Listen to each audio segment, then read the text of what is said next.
From Russia's war on Ukraine, the Kremlin is publicly acknowledging a rare and embarrassing cross-border raid from Ukraine into the Belgorod region of Russia.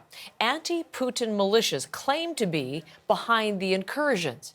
Now, these are unverified videos posted by the militias. They even claim to have captured a Russian armored personnel carrier.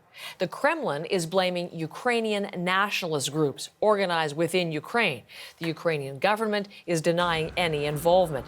This morning, Russia's defense ministry claims the militias have now been pushed back across the border into Ukraine. And the cross-border raid is where we began a conversation this morning with journalist Tim Mak in Kyiv. He's been covering the war from inside Ukraine from the very first hours of the invasion, first for NPR in the U.S. and now as an independent correspondent.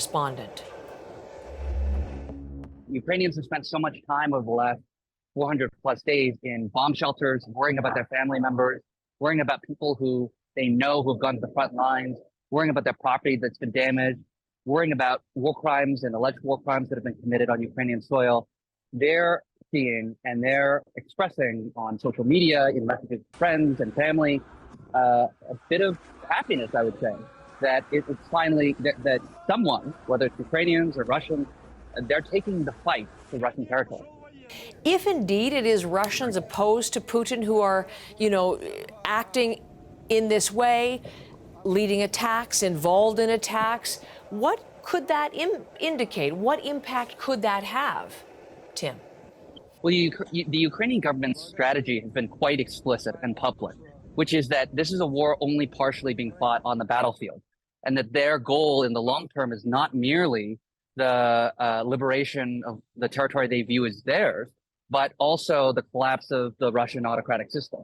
And so you can talk to Ukrainian officials, and they will publicly say that their goal is to ensure that there's instability in Russia, and that is going to be a major goal of the war going forward. So I would expect there's going to be a lot more incidents like this, whether it's incursions or raids or saboteurs crossing into Russia.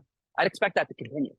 Let's come back to what is happening within Ukraine's borders. Much of the focus remains on Bakhmut, as you well know. In fact, your latest column on the situation there, and you spoke to a former U.S. military service member who's now fighting for Ukrainian forces out of Bakhmut. We're going to look at some video as we talk that actually he supplied to you. But based on the people to whom you are speaking, Tim, what is the latest on Bakhmut? Well, there are a couple of things. The Ukrainian government claims still to be fighting in the western part of the city, and also claims to have partially encircled the city and putting the Russian forces on the defensive. But if you talk to Ukrainian soldiers here, or folks who are fighting with the Ukrainian military, I think they acknowledge privately, quietly, that most of the city has fallen to Russian forces. So this is something that is deeply affecting people who have fought in Donbass, in the eastern region of Ukraine. You can imagine how much effort has been put in defending this city, how much blood, sweat, and tears have been put into this. And when I talked to this former U.S. military service member who had fought there just 10 days ago, he was expressing a real serious amount of anxiety and stress and sadness over the state of affairs on the battlefield, that he had seen and known Ukrainians and a handful of Americans who have died to keep that city in Ukrainian hands. So it's a sad moment for a lot of folks who have done the fighting in the east. That is journalist Tim Mak from Kyiv this morning. His Substack is called The Counteroffensive.